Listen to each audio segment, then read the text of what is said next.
आज के इस YouTube वीडियो में आप देखेंगे बड़ा ही सुंदर भाव क्षमा प्रार्थना का अद्भुत विश्लेषण आपको सुनने को मिलेगा। हम चाहे जितने भी बड़े बड़े यज्ञ करें, अश्वमेघ यज्ञ, वाजपेयी स्तर का यज्ञ या सामान्य घर में एक कुंडीय यज्ञ करें, किसी भी प्रकार का बड़े बड़े अनुष्ठान करें, धार्मिक अनुष्ठान करें, वैदिक अनुष्ठान करें, हर अनुष्ठान के अंत में हम क्षमा प्रार्थना करते हैं। मंत्र तो हम बोलते ही रहते हैं, उस मंत्र का अर्थ समझ के अगर हम बोलें तो उसका कई गुना लाभ बताया गया है। बिना अर्थान अनुसंधान किए हुए जो पाठ हम करते हैं उसका उतना अच्छा फल नहीं बतलाया गया है शास्त्रों में। तो आइए आज के इस YouTube वीडियो में आपको बताएं, क्षमा प्रार्थना का एक एक शब्द को आप समझेंगे कि हम क्षमा प्रार्थना में क्या पाठ करते हैं, भगवान से क्या प्रार्थना करते हैं, क्या कामना करते हैं। बड़े बड़े यज्ञ अनुष्ठान करने के बाद हमारी क्षमा प्रार्थना शुरू होती है। ओम आवाहनम न जानामि नैव जानामि पूजनम विसर्जनम न जानामि क्षमस्व परमेश्वर मंत्रहीनं क्रियाहीनं भक्तिहीनं सुरेश्वर यत् पूजितं मया देव परिपूर्णं तदस्तु मे यदक्षर पदभ्रष्टं मात्राहीनं च यद्भवेत् तत्सर्वं क्षम्यतां देव प्रसीद परमेश्वर यस्मित्याचना मुक्त्या तपोयज्ञ क्रियादिषु न्यूनं संपूर्णतां याति सद्यो वन्दे तमच्युतं प्रमादात् कुर्वतां कर्म प्रच्युताधवरेषु यत् अस्मरणादेव तद्विष्णु संपूर्णं साध्यते श्रुति संपूर्णं साध्यते श्रुति। अब आइए इस श्लोक के एक एक शब्द का अर्थ समझें। हम चाहे वैदिक अनुष्ठान करें या पौराणिक अनुष्ठान करें, हर अनुष्ठान के अंत में ये क्षमा प्रार्थना हम करते ही हैं। इसमें प्रार्थना की गई है किससे? क्षमस्व परमेश्वर, सुरेश्वर शब्द आया है।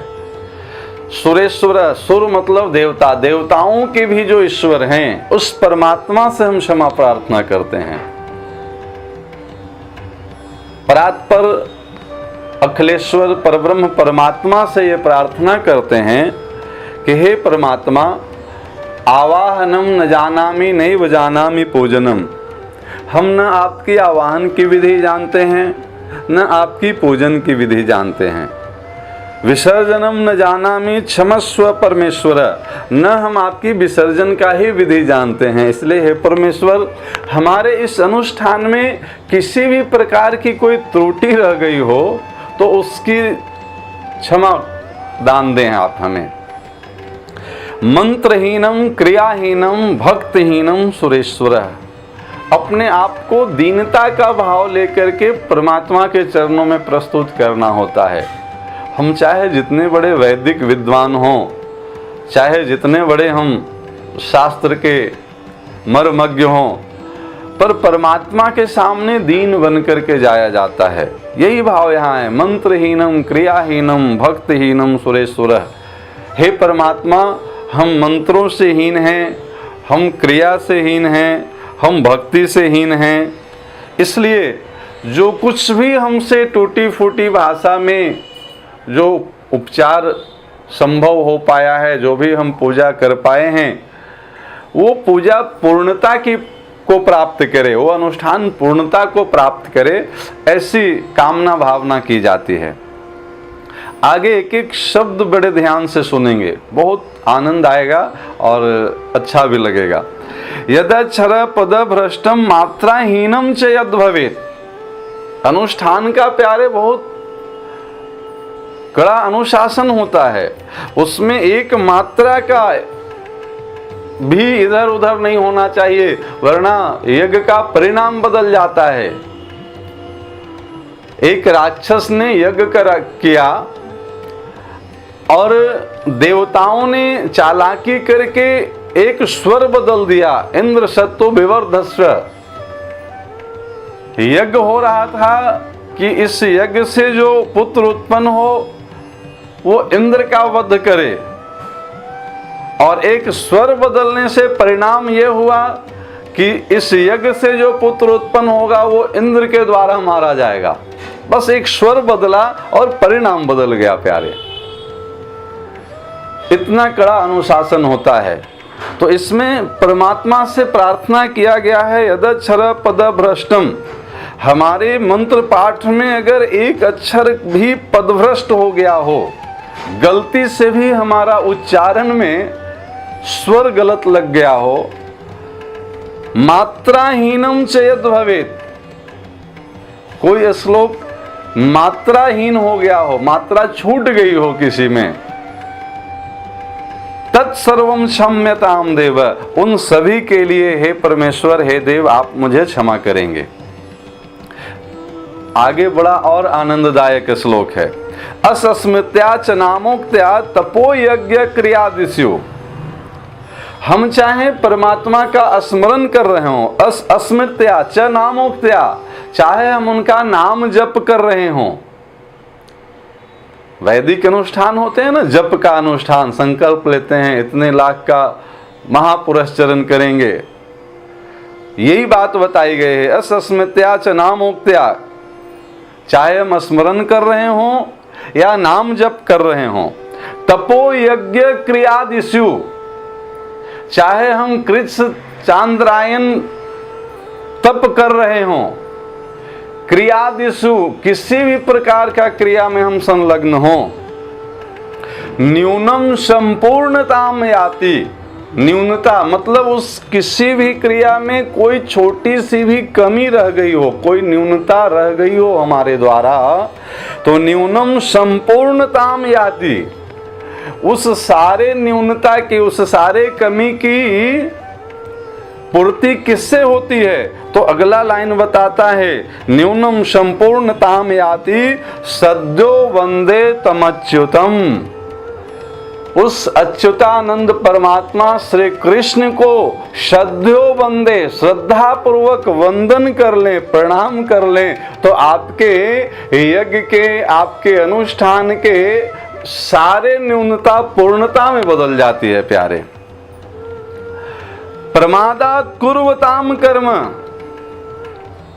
कोई न्यूनता रह गई हो उसकी पूर्णता तो हो ही गई, ये वाणी की न्यूनता है, पर प्रमादात कुर्वताम कर्म, अगर इस अनुष्ठान में कोई प्रमाद बन गया हो, जानबूझ करके, आलस में पड़ करके, कोई सामग्री लानी थी, चलो नहीं लाएंगे, इसके बिना ही काम चला लें, अभावे सालेम चूर्णम सर्वाभावे अक्षतान समर्पयामि, करवा देते हैं हम लोग, ये प्रमाद है। तो अगर हमसे कोई प्रमाद बन गया हो, प्रमादात कुर्वताम कर्म प्रच्युतादवरे सुयत स्मरणादेव तद विष्णु संपूर्णम साध्यति सुति। सिर्फ और सिर्फ भगवान विष्णु, भगवान श्री राम, भगवान श्री कृष्ण का स्मरण कर लें तो इन सारे न्यूनताओं की पूर्ति हो जाती है। स्मरणात् देव तद विष्णु संपूर्णम साध्यति श्रुति। वेद कहती है कि आपके यज्ञ के अनुष्ठान के सारे न्यूनता उस समय पूर्णता में बदल जाती है जिस समय आप श्रद्धा पूर्वक भगवान कृष्ण का, भगवान राम का, भगवान विष्णु का स्मरण करते हैं, कीर्तन करते हैं, भजन करते हैं। इसलिए सारे अनुष्ठान के अंत में थोड़ी देर के लिए हरि नाम संकीर्तन अवश्य करना चाहिए। हरे राम राम राम हरे हरे, हरे कृष्ण कृष्ण कृष्ण हरे हरे, ये महामंत्र है। थोड़ी देर के लिए आपको जो भी नाम भगवान का, राम कृष्ण हरि का जो भी नाम आपको अच्छा लगे। नाम संकीर्तनम यस्य सर्व पाप प्रणाशनम प्रणामो दुख शमनस्तम नमामिम हरिम परम। थोड़ी देर आप अपने अनुष्ठान के अंत में भगवान नाम का संकीर्तन जरूर करें, ताकि उस वैदिक या पौराणिक जो अनुष्ठान किया गया है उसमें किसी प्रकार की कोई न्यूनता रह गई हो, वो पूर्णता में परिवर्तित हो जाए। जय श्री राधे, जय श्री कृष्ण। इसके विषय में आपको कुछ और जानना पूछना हो तो आप इस YouTube वीडियो के कमेंट बॉक्स में अपना सवाल भी लिखकर भेज सकते हैं, और बहुत आवश्यक हो तो आप मोबाइल नंबर पे भी संपर्क करके अपना सलाह ले सकते हैं। जय श्री राधे कृष्ण, धन्यवाद।